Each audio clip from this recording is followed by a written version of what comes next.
have not harnessed or been able to accomplish successfully, because every time I do it I wind up unscrewing it in the process because I just can't manage to fit the servo in place. But you can do it that way also if you know how, or if you have done enough of them, or if your fingers are small enough, which seems to be my problem.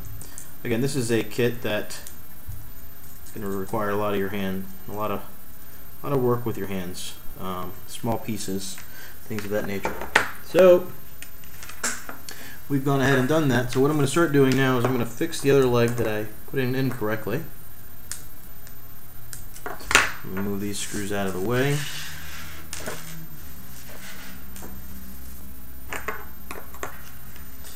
And let's grab our needle nose pliers and just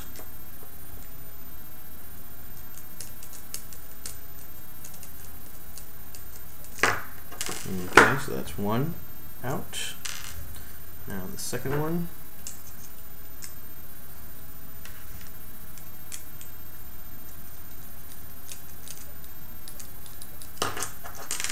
Okay, so now I'm going to flip this around. Drop that servo there. Now let's see which one we need. So we need to do it this way. Flip it around and screw it in.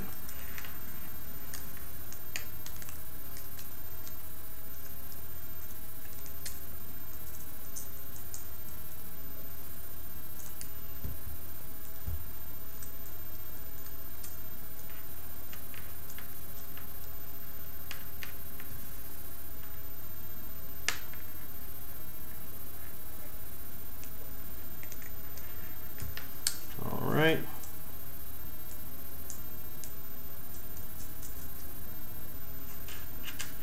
And the last screw.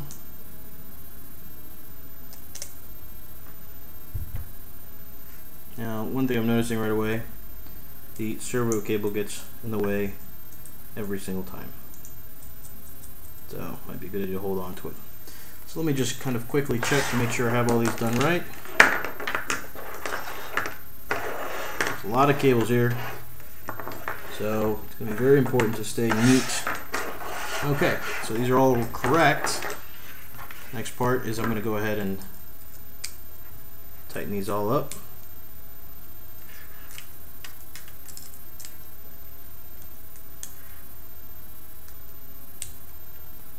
Again, don't do them too tight unless you plan on breaking the leg. You will break it because it's plastic. And the other part is that the servo's plastic isn't necessarily the strongest, so you don't want to break the servo's plastic either. Just kind of hand tighten it. Now if you follow the instructions in the kit, you'll probably find that you could use some screw glue, as they call it, or Loctite, some other people call it. Make sure, let's keep these, try to keep these in order, because it's not clear right off the bat where and how each leg goes. The nice thing that is consistent is it's looks like the cable always goes away from the foot of the leg plate. Okay, and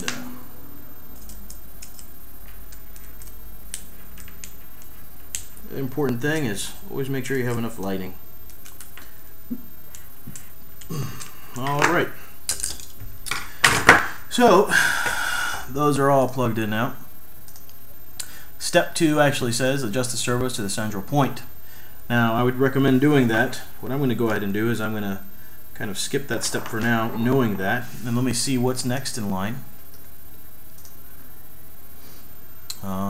We might have to do it.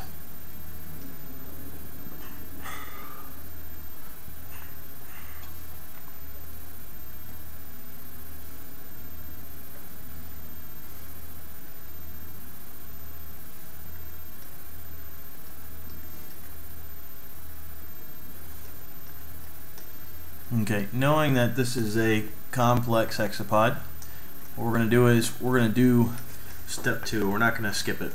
It's important. The reason why is because the whole shape of the whole bot itself is dependent on these servos and their positioning. And in order to get the right calibration, you need to actually plug this into the servo commander. Servo commander is this board, and it is clearly labeled right there, Servo Commander 32. We're going to plug that into our computer. So I'll do that in part 3. This is good enough for now. See you then.